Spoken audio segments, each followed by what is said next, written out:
थमा चुनावी शो। अब डोर टू डोर। जी हां, प्रदेश की 230 विधानसभा सीटों पर चुनाव प्रचार थम गया है। चुनाव यानी लोकतंत्र का सबसे बड़ा पर्व है तो उमंग और उल्लास होना लाजमी है। लेकिन इस उमंग उल्लास के बीच नेताजी कभी स्पीड पकड़ते तो कभी पटरी छोड़ते दिखे।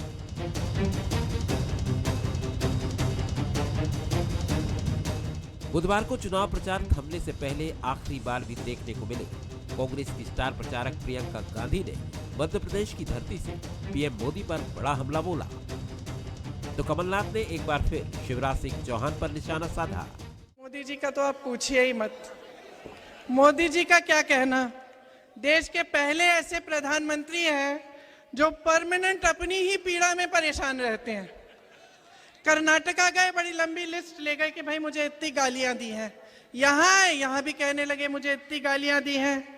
रोते ही रहते हैं। लगता है आपने वो सलमान खान की पिक्चर देखी है तेरे नाम, उसमें सलमान खान शुरू से अंत तक रोते ही रहते हैं। मैं तो कहती हूँ मोदी जी के लिए भी पिक्चर बना देते हैं, उसका नाम रखेंगे मेरे नाम। शिवराज सिंह जी ने अभी 4 दिन पहले कहा मैं धान के इतने पैसे दूंगा। अरे शिवराज जी 18 साल क्यों नहीं दिए? आपने 18 साल क्यों नहीं दिया?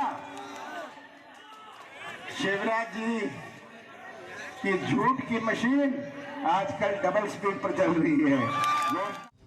कांग्रेस की तरफ से आखिरी बार हुआ तो बीजेपी की ललकार भी खूब सुनाई दी। पन्ना के पवई में यूपी के सीएम आदित्यनाथ ने कांग्रेस पर हमला बोला तो सीएम शिवराज ने कन्या विवाह की राशि बढ़ाकर 1 लाख और लाडली लक्ष्मी योजना की राशि बढ़ाकर 2 लाख करने की घोषणा की। महाकाल में महालोक का दर्शन होता है और 500 वर्षों का इंतजार समाप्त करके अयोध्या में श्री राम जन्मभूमि में भव्य राम मंदिर का निर्माण कर। क्या ये काम कांग्रेस कर पाती? क्या कांग्रेस सुरक्षा दे पाती? क्या कांग्रेस राम मंदिर का निर्माण कर पाती? जब कांग्रेस न गरीबों का कल्याण कर सकती है, न विकास का कार्य ही ला सकती है, न आपकी आस्था का सम्मान ही कर सकती है, तो फिर कांग्रेस जैसे बोझ को ढोने का मतलब ही क्या है? कांग्रेस ने मेरी सब योजनाएं बंद कर दी थी, कन्या विवाह बंद कर दी। भारी कमलनाथ, शर्म नहीं आई तुम्हें? फालतू की बातें करते हैं। अब कन्याओं की शादी करके 1 लाख विदाई दी जाएगी, 1 लाख रुपया। और कांग्रेस ने तीर्थ दर्शन भी बंद कर दी थी। तीर्थ दर्शन, अरे अब रेल से नहीं हवाई जहाज से भी तीर्थ ले जाऊंगा। कोई दिग्विजय कमलनाथ ही बैठेंगे हवाई जहाज में, धन्नू पन्ना को भी बिठाऊंगा। लाडली लक्ष्मी को अब 1,20,000 नहीं, अब पूरे 2 लाख मिलेंगे पढ़ाई के। 17 नवंबर को होने जा रहे मतदान से पहले सियासत मुद्दों से भटकते हुए वार पलटवार दिग्गज नेताओं और लोक लुभावन घोषणाओं के इर्द गिर्द ज्यादा नजर आई। अब देखना होगा जनता के मन में कौन जगह बना पाया है।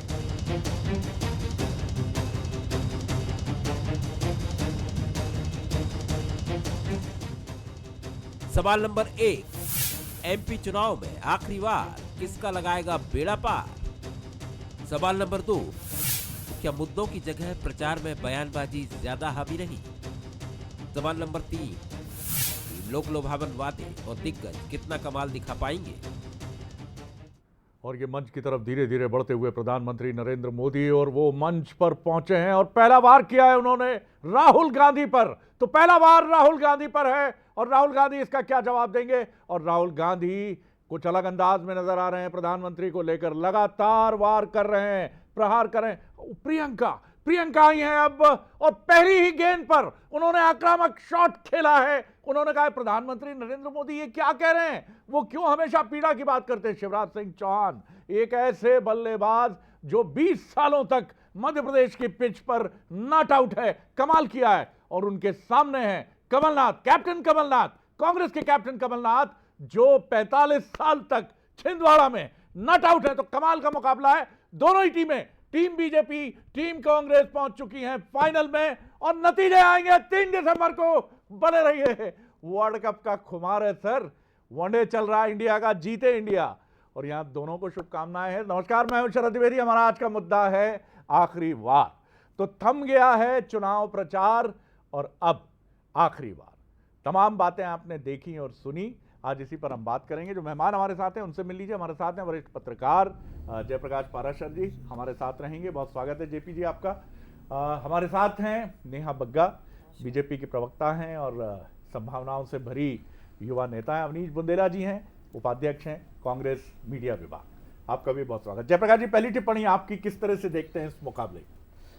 शरद जी, बिल्कुल। अब तो चूंकि आज पीक पर आ गया है पूरा प्रचार का कार्यक्रम, तो इसमें अब दोनों तरह के दोनों तरफ से जो भी वार है, प्रहार प्रतिवार जिसको कहेंगे हम, उसके बाद मुझे लगता है कि हम एक ऐसे मुहाने पर पूरा चुनाव आ गया है जहां पर मुझे लगता है कि अब लोगों ने अपनी राय ज़्यादातर बना ली। हालांकि जैसा कि पहले भी हम इस बात पर चर्चा करते रहे हैं कि लोग अपनी राय काफ़ी अर्सा पहले बना लेते हैं, 6 महीने पहले या साल भर पहले, लेकिन 2-3% जो स्विंग की बात एक होती है कि 1.5 से 2% या 3% जो स्विंग की बात तरह जो स्विंग है, बिल्कुल स्विंग है, लेकिन बिल्कुल तो वो जो स्विंग है वो आखिरी घंटों में या वोट डालते वक्त तक हो सकती है, और उसमें कोई ऐसी चीज़, कोई ऐसी बात, ऐसी घटना भी हो सकती है जो उसको वोटर को प्रभावित करती है। तो मुझे लगता है कि अब ये चूंकि 24 घंटे ही एक तरह से माना जा सकता है कि इन 24 घंटों में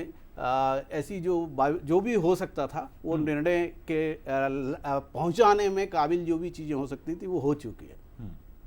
बिल्कुल, आपने ठीक कहा और यही सबसे इम्पोर्टेंट बात है। मनोज सैनी हमारे एग्जीक्यूटिव एडिटर, वो भी हमारे साथ बने हुए हैं और चलिए एक क्विक रिएक्शन उनका भी ले लेते हैं। मनोज, लगातार फील्ड से आप मोर्चा संभालते रहे हैं। आप एक ऐसे एम्पायर या थर्ड एम्पायर रहे हैं जो बहुत ही न्यूट्रल होकर देखते रहे हैं, और जो अपीलें होती रही हैं लगातार बीजेपी कांग्रेस की तरफ से कि ये आउट है, और फिर जिस तरह से आप थर्ड एम्पायर का व्यू लेते हैं, आपने बहुत करीब से देखा। मैं अभी ये नहीं पूछूंगा आपसे कि आपका नतीजा क्या है थर्ड एम्पायर के तौर पर, लेकिन जिस तरह का प्रचार आपने देखा है, बीजेपी ने एक गेयर अप किया है लास्ट के ये 1-1.5 महीने में, और पॉलिटिकल ऑब्जर्वर्स ये भी मानते हैं कि बीजेपी ने एक एज लेने की कोशिश भी की है। हालांकि पूरा माहौल अगर हम देखें तो बहुत आरंभ से दोनों पार्टियों के बीच में कांटे की टक्कर का रहा है, और शुरू में ये कहा गया कि कांग्रेस काफ़ी बेहतर दिख रही है, लेकिन अंत तक बीजेपी ने उसके बराबर आने के लिए पूरी कोशिश की है। इस पर एक कमेंट चाहूंगा आप। बिल्कुल सरद जी, करीब करीब 122-24 विधानसभा में मैं पहुंचा हूं और बंसल न्यूज पल पल की नब्ज को टटोला है, लोगों से मुलाकात की है, और मेरे ख्याल से एक मात्र ऐसा चैनल होगा, हम ये बात बड़प्पन में नहीं कह रहे, इसलिए कह रहे हैं कि हमारी पूरी टीम लगी रही, लगातार ये प्रयास करते रहे कि पल पल की खबरें लोगों तक पहुंचाए, जनता की नब्ज क्या कहती है। जो आप आउट और नॉट आउट की बात कह रहे हैं, तो मैं यहीं से शुरुआत करता हूँ। कुछ इसमें बड़े चेहरे आउट होने वाले हैं और कुछ नॉट आउट रहने वाले हैं, लेकिन बहुत ही दिलचस्प चुनाव है। 23 की तकरार बहुत ही जोरदार नजर आ रही है। अंत तक जो अभी आज भी मैं बुंदेलखंड में था, तो बुंदेलखंड को देखकर कहें, या कल उससे पहले मालवा में था, उससे पहले महाकौशल, या फिर ग्वालियर चंबल, तो सभी जगह हमने देखा है। मैं ये जरूर कहना चाहूंगा कि चुनाव बहुत ही अलग तरह का है, एक नया इतिहास लिखने जा रहा है, और ये चुनाव ऐसा भी होगा कि हो सकता है कि 2018 से भी ज्यादा कठिन स्थितियों में देखने को मिले, जब अंतिम परिणाम सामने होंगे, जब लोगों से बात कर रहे हैं, आम मतदाता से बात कर रहे हैं। देखिए, प्रयास सभी का होता है, बहुत सभाएं की, सबसे ज्यादा सभा करने में शिवराज सिंह जैसा हमेशा उनका चेहरा रहता है। करीब करीब 156 सभाएं उन्होंने की है, बीडी शर्मा ने 56 सभाएं की है। इसके अलावा कमलनाथ की बात करें तो उन्होंने भी जोरदार बल्लेबाजी की है, और जितना उनसे उम्मीद नहीं की जा सकती थी उससे कहीं ज्यादा उन्होंने दिखाने का प्रयास किया है कि हम भी मैदान में हैं, और बहुत तरीके से मैदान में है। दिग्विजय सिंह और कमलनाथ की जोड़ी ने भी कमाल किया है। तो मुझे लगता है ये चुनाव बहुत अलग तरह का चुनाव है, बहुत अलग तरह के इसमें परिणाम आने वाले हैं, बहुत दिलचस्प चुनाव है, बहुत मजा आया, बहुत अलग तरह का चुनाव। और अपडेट आप हमें देते रहिएगा। मैं सीधे चलता हूं हमारे साथी अवनीश बुंदेला जी की तरफ। बुंदेला साहब, बहुत ताकत से कांग्रेस ने चुनाव लड़ा है, कमलनाथ जी ने कमाल किया है, कैप्टन कमलनाथ और कैप्टन शिवराज सिंह चौहान बीजेपी और कांग्रेस के। किस तरह से आप देखते हैं पूरी ताकत? अब ये समय रिव्यू करने का भी है, क्योंकि अब घर घर डोर टू डोर कैंपेन चल रहा है। किस तरह से कांग्रेस अपनी ताकत को लेकर यहाँ क्लेम करती है कि कहां तक आप इस चुनाव को ले आए? सर, पहली बात तो मैं आपके पहले सेंटेंस में थोड़ा सा निवेदन करूंगा, सुधार करें। कैप्टन कमलनाथ जी हैं, धन्यवाद, हैं। लेकिन सर शिवराज जी कैप्टन नहीं, खुद भाजपा के लोग इसको बता चुके हैं, उनका केंद्रीय संगठन बता चुका है कि शिवराज जी उनके कप्तान नहीं हैं। खैर बहरहाल सर, बाकी जो चुनाव प्रचार है वो बहुत रोचक रहा है सर। अगर आप देखें शरद जी तो कमलनाथ जी ने पिछले 1.5 महीने में, जब से ये कहें चुनाव प्रचार शुरू हुआ, तो 50 से ज़्यादा सभाएं की हैं। बाकी आप देखें कमलनाथ जी की सभाएं पिछले 1-1.5 साल से निरंतर उनके सभाएं चल रही थी और पूरी 230 की 230 विधानसभा सीटों ने कवर की, कई जगह तो डबल और ट्रिपल भी गए हैं। तो ये कमलनाथ जी का प्रचार का हो रहा है। इसके अलावा अब राहुल जी, प्रियंका जी, खड़गे साहब को भी देखें तो निरंतर सभाएं करते रहे। और सबसे बड़ी बात शरद जी, बीच चुनाव में हमने ये देखा कि दिलचस्प हो रहा इस बार, अगर आप देखें हमेशा कहा जाता था कि कांग्रेस कितना सेल्फ गोल करती है, अक्सर चर्चा होती थी सर जी, जबकि ऐसा कभी हुआ नहीं। और लेकिन अच्छी बात ये रही कि इस बार सेल्फ गोल भाजपा ने किया।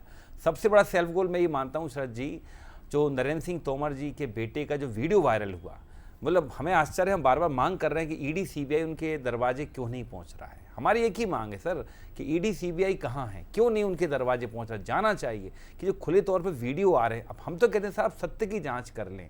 तो मुझे लगता है ये कुछ ऐसी चीज़ें हैं जो भाजपा को बैकफुट पर लेकर गई। कई चीज़ें ऐसी भी थी, जैसे कि सर जी हमने पूरा चुनाव सिर्फ मुद्दों पर लड़ा, हमने महंगाई, बेरोजगारी, महिला सुरक्षा, इन सब पर चुनाव लड़ा। हमने आप देखें निश्चित किसानों की समस्या पर चुनाव लड़ा। हमने कभी भी चुनाव को दूसरी दिशा में या उसको कहते हैं धार्मिक रंग देने का कहीं प्रयास नहीं किया शरद जी, ना हमने उसको किसी अन्य दिशा में, क्योंकि हमें मालूम है कि चुनाव जो था मध्य प्रदेश के भविष्य का चुनाव है। ये चुनाव मध्य प्रदेश के भविष्य का चुनाव जिसका प्रचार आज संपन्न हुआ है। और इस मैं मानता हूं कि ठीक है सरकारें आती जाती हैं, ठीक है जनता हमें आज आशीर्वाद दे रही है, हमें पूरी उम्मीद है कि हमारी सरकार बनेगी सर जी। लेकिन बात यह है कि जो 18 साल से निरंतर मुख्यमंत्री हैं, मतलब आप देखें कि आप घोषणा करते हैं, बार बार अभी आपके चैनल पर भी सुना कि लाडली बहनों के लिए आप 3000 रुपये प्रति माह की घोषणा करते हैं और पूरे मध्य प्रदेश पोस्टरों से पटा हुआ था। और जब आपका मैनिफेस्टो हमारे 25 दिन बाद आता है सर जी, तो ये सवाल उठेंगे, बड़े सवाल उठेंगे कि उसमें सिर्फ 1250 रुपये प्रति माह क्यों लिखा था। ये बताइए, इसका जवाब दे भारतीय जनता पार्टी। ये साबित करता है। और आप लिख रहे हो मोदी की गारंटी, मतलब शिवराज जी दरकिनार, तो मोदी की गारंटी तो सर 15 लाख भी थी, 2 करोड़ रोजगार प्रतिवर्ष भी थे, काला धन भी था। तो मैं समझता हूँ देश की आवाम समझती है कि मोदी की गारंटी क्या है और शिवराज जी के वादे क्या हैं। तो मुझे लगता है अब जब जनता जाएगी मतदान करने, इन सब बातों को सर जी निश्चित तौर पर वो अपने जहन में रखेगी 17 तारीख को कि हाँ हमसे 3000 के का कहा गया था, पोस्टर छपे थे कि बहनों चिंता मत करो 3000 रुपये आने वाले हैं। और जब लिखा तो देखा खोदा पहाड़ निकला चूहा वाली बात हो गई। चलिए, लेकिन मैं भी एक दिन पहले बुंदेलखंड में ही था और वहाँ की एक विधानसभा में जिस वोटर पे सबसे ज़्यादा निगाह रखनी है, एक 50 साल के सज्जन से मेरी बात हुई और मैंने उनसे पूछा कांग्रेस बीजेपी क्या लगता है आपको। उन्होंने बुंदेली लहजे में ही जवाब दिया, दोनों ही अच्छे हैं भाई साहब। मैंने कहा बस, मैंने उनको प्रणाम किया, मैंने कहा आप ही पर निगाह रहेगी, जो आप पता ही नहीं चलने देते कि गेंद किधर जाएगी, बीजेपी की तरफ या कांग्रेस की तरफ, पता ही नहीं चलने देते। और यही वजह है कि वो चुप हैं। और जब मुकाबला टाइट होता है तो ये मतदाता बहुत चतुर है साहब, वो ये देखता है कि अंतिम नतीजा आएगा तब बोले, नहीं तो कहीं बीजेपी वाले पकड़ लिए हैं, कहीं कांग्रेस वाले पकड़ लें, भैया अपन चुप रहे, दोनों को अच्छा बताओ। शिवराज जी से अच्छा कोई नहीं, कमलनाथ जी से अच्छा कोई नहीं। नेहा जी, मैं आपकी तरफ आता हूँ, क्या कहेंगी आप जी। शरद जी, मुझे लगता है कि कैप्टन की जो भी बात कर रहे थे अवनीश जी, भारतीय जनता पार्टी में तो प्रत्येक भाजपा का जो कार्यकर्ता है वही शिवराज है और वही नरेंद्र मोदी है और उसी जिम्मेदारी के साथ वो निकलता है। गंभीर तो तब हो जाता है कि जब जिनको कैप्टन कांग्रेस पार्टी मान के चल रही है वो कमलनाथ जी पृथ्वी पर पहुंचते हैं और नितिन जी की सभा में कहते हैं कि जब ये छोटे बच्चे थे, पैदा हुए थे, तब मैं यहाँ पर आया था।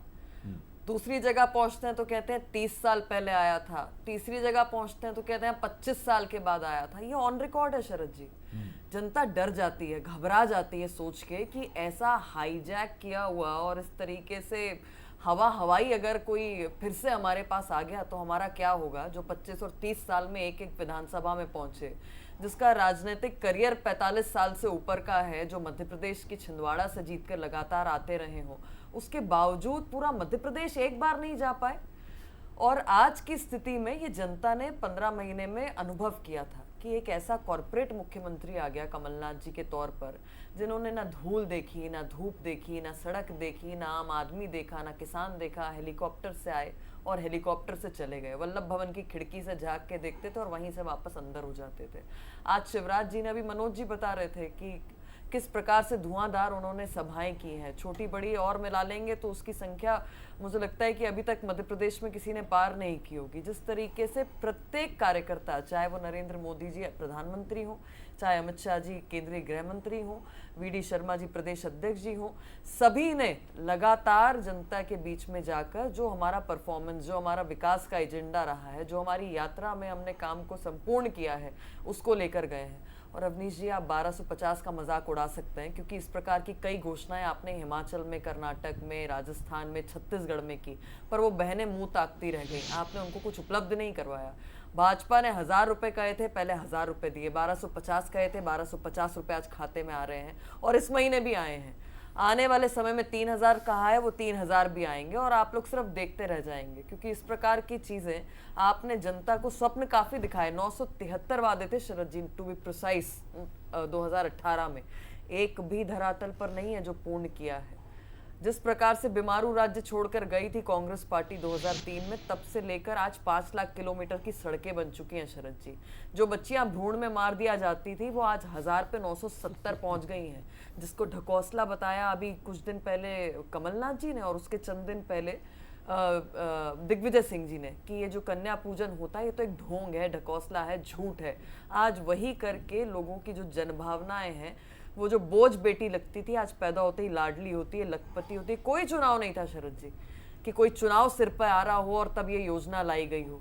ये एक सोशल ट्रांसफॉर्मेशन था। आज 2 लाख से अधिक मध्य प्रदेश में पंच हैं, सरपंच हैं, पार्षद है, महापौर है, नगर निगम अध्यक्ष है और उसके साथ में शरद जी आज 52 लाख महिलाएं स्व सहायता समूह से जुड़कर हजारों से लाखों रुपए कमा रही हैं। वो भी इसी मध्य प्रदेश में हो रहा है। शिवराज जी की सरकार में हुआ है, भाजपा की सरकार में हुआ है। तो ये अंतर लाई है भाजपा की सरकार। जी जयप्रकाश जी, एक सवाल ये भी बड़ा अहम है कि इस समय मतदाता सोच क्या रहा होगा। मैं भी जब ये बात सोचता हूँ तो मुझे लगता है उसके जहन में क्या होगा।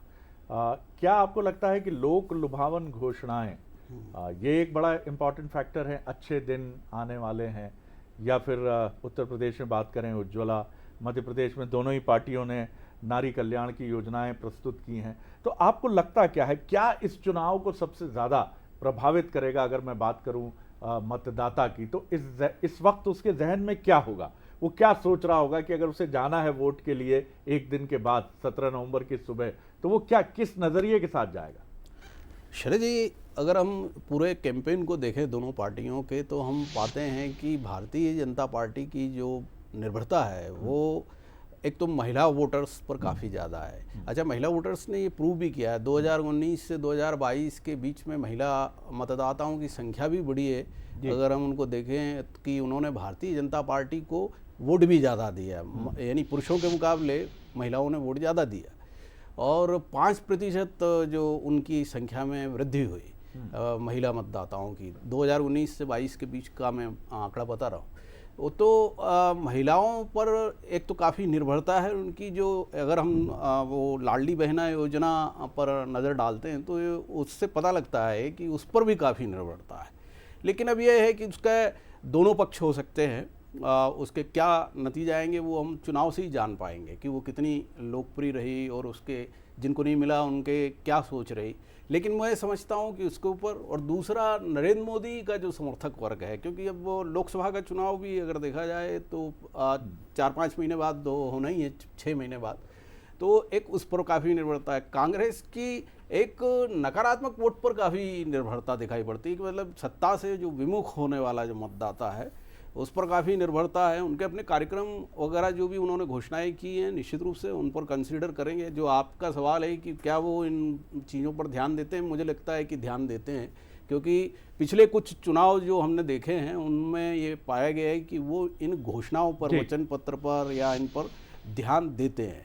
अब ये है कि वो किस पर ज़्यादा विश्वास करते हैं, उनके प्राथमिकता सूची में कौन सा मुद्दा ज़्यादा ऊपर रहता है, वो इस पर विचार करके ही निर्णय करते हैं।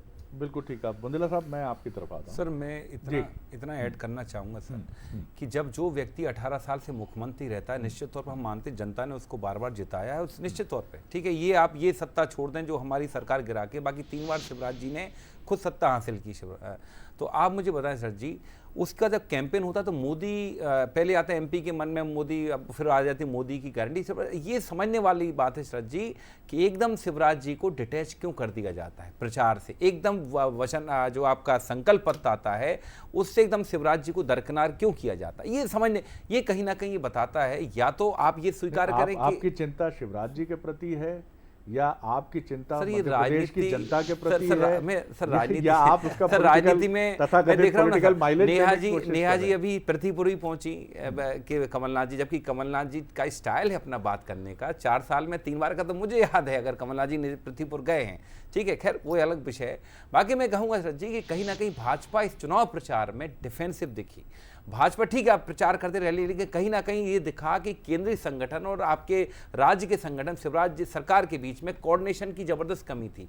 आप लाडली बहना योजना को प्रमोट करते थे, 3000 बोलते थे, ठीक है, 1200 रुपये 1250 आपके छपकर आए वचन आपके संकल्प पत्र में, लेकिन वहीं मोदी जी आते थे उसका जिक्र नहीं करते थे। ये बताता है कहीं ना कहीं या तो कहीं ना कहीं शिवराज जी के प्रति इनके मन में गतिरोध है, या ये समझ लें कैंपेन में दोनों जो दोनों वर्ग हैं दिल्ली का और मध्य प्रदेश का, दोनों में सर जी कुछ ना कुछ गतिरोध तो था।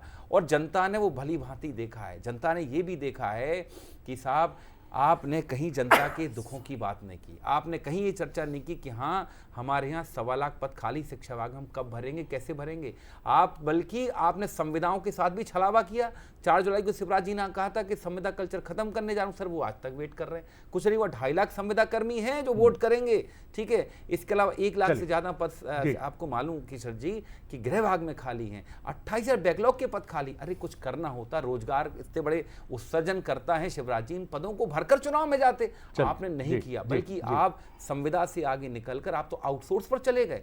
मतलब बिल्कुल कितना आप तो जो दैनिक वेतन भोगी, मतलब मजदूरी से भी कम आप वेतन देने के लिए बड़े बड़े क्वालिफाइड बच्चों को उसकी प्लानिंग में है। अब तो मुझे और भी गंभीर लग रहा है मामला, क्योंकि यहाँ पर बैठ के अवनीश जी कह रहे हैं कि मुझे ही 3-4 बार याद आ रहा है कि कमलनाथ जी गए, पर कमलनाथ जी को याद नहीं है। आप सोचिए कि कितने गंभीरता है, कितना गंभीर विषय है ये शरद जी, कि जिस प्रकार से एक झड़ी लगाई है झूठ की फिर से 2018 के बाद, पता चला कि याददाश्त जो कमजोर हो गई है उम्र के चलते, फिर भूल गए, तो फिर इस जनता का क्या होगा? जनता गंभीरता से नहीं लेने वाली अवनीश जी, क्योंकि एक बार आप लोग ने छल कर लिया है। मैंने आपके बीच में नहीं बोला था, अब ना बोले, आप मेरे बात ऐड कर लीजिएगा, क्योंकि आपने ही खुद उस चीज को डिफेंड करने के चक्कर में आप क्या बोल गए आपको भी नहीं पता था कि किस प्रकार से आप अपने नेता को कहां पर दिखा रहे हैं। शरद जी, भारतीय जनता पार्टी ने जो कार्य किए हैं पिछले 18 सालों में, उन विकास के एजेंडे को लेके ही भारतीय जनता पार्टी गई है। और चाहे शिवराज जी का नाम लेने की बात जहां तक है या उनके कार्यों की बात है, तो जनता के दिल में शिवराज जी बसते हैं और ये स्पष्ट दिखाई देता है। लाडली बहनें हो या भांजियां हो या भांजे हो या यहाँ का युवा हो, वो जानता है कि किस प्रकार से गति मध्य प्रदेश को शिवराज जी ने पहुंचाई है। और संकल्प पत्र के दौरान भी राष्ट्रीय अध्यक्ष जी ने स्वयं कहा कि शिवराज जी ने जिस प्रकार का डेवलपमेंट मध्य प्रदेश में किया है, आज वो बीमारू राज्य से स्वर्णिम राज्य की ओर मध्य प्रदेश जो है वो अब यात्रा अपनी प्रारंभ कर चुका है। उसी प्रकार से लाडली बहना का जिक्र जो है प्रधानमंत्री नरेंद्र मोदी जी ने किया। आपके पास क्लिपिंग ना हो तो मैं भेज दूंगी अवनीश जी। तीसरी महत्वपूर्ण बात यह है कि आज चाहे रोड इंफ्रास्ट्रक्चर हो, चाहे सभी वर्गों को सम्मिलित कर उनको विकास की ओर लेकर जाना हो, या मध्य प्रदेश की जीएसडीपी हो, पर कैपिटा इनकम हो, इंडस्ट्रियल ग्रोथ हो, इन सब को लेके भाजपा जा रही है और जनता मन बना चुकी है। शरद जी, इस बार ऐतिहासिक रिजल्ट आने वाला और 2003 का जो आंकड़ा था उसको पार करके भारतीय जनता पार्टी बहुमत के साथ सरकार बनाएगी। चलिए, दोनों को शुभकामनाएं हैं, ये तो हम बार बार ये बात कहते हैं, लेकिन इस चुनाव में जब भी मैं भी फील्ड में रहा तो ये चीज़ मैंने ज़रूर महसूस की कि चुनाव की प्रणाली बहुत जटिल और बहुत परिश्रम की तरफ चली गई है। इतना ज़्यादा परिश्रम है, मैंने अधिकांश प्रत्याशियों से जिनसे मैं मिला और उनके परिश्रम की पराकाष्ठा जो बीजेपी का शब्द है उसको मैंने करते देखा, तो मुझे लगा ये कई जगह अमानवीय है, ये मानव की क्षमता से बाहर है। आप 3 बजे 4 बजे तड़के पहुंच रहे हैं घर और 7 बजे 6 बजे फिर मीटिंग है आपकी, फिर आप आगे बढ़ रहे हैं। चुनाव जीतना एक निर्मम प्रणाली में ना बदल जाए, इसके लिए ध्यान रखना बहुत ज़रूरी है। आखिर क्यों ना कुछ ऐसी प्रणाली सोची जाए, निर्वाचन आयोग भी ध्यान दे, राजनीतिक दल भी ध्यान दे कि चुनाव प्रचार हो, लेकिन ये जो 1-1.5 महीने चलने वाला ये चुनाव प्रचार है, इसमें धन, श्रम और व्यक्तिगत तौर पर अपने शरीर को जो होम करने की प्रणाली है, ये बहुत चिंता में डालती है। और मैं यही कहूँगा अंत में, गुलजार साहब का वो गीत है कि नाम गुम जाएगा, चेहरा ये बदल जाएगा, मेरी आवाज़ ही मेरी पहचान है। तो आपका यानी बीजेपी और कांग्रेस का काम ही उनकी पहचान है, और जो काम आपने किया है, और ये भी हमने फील किया कि इस बार स्थानीय प्रत्याशी का चुनाव है ये, जिसने बेहतर प्रत्याशी दिया और उस प्रत्याशी ने एक हवा बनाई, लगता है कि चुनाव पर असर डालेगा। और 30 से 50 सीटें ऐसी हैं जो दोनों ही पार्टियों की जीत हार में बहुत अहम रोल प्ले करेंगी। शुभकामनाएं एक बार दोनों को, और मतदान खूब करिएगा सर, लोकतंत्र का अद्भुत पर्व है। बहुत शुक्रिया नेहा जी, बहुत शुक्रिया। मैं बात करूंगा, हमारे साथ अवनीश जी जुड़े, बहुत शुक्रिया जयप्रकाश पाराशर जी। आगे देखिए मोर माटी मोर खबर, छत्तीसगढ़ का एक्सक्लूसिव बुलेटिन। नमस्कार।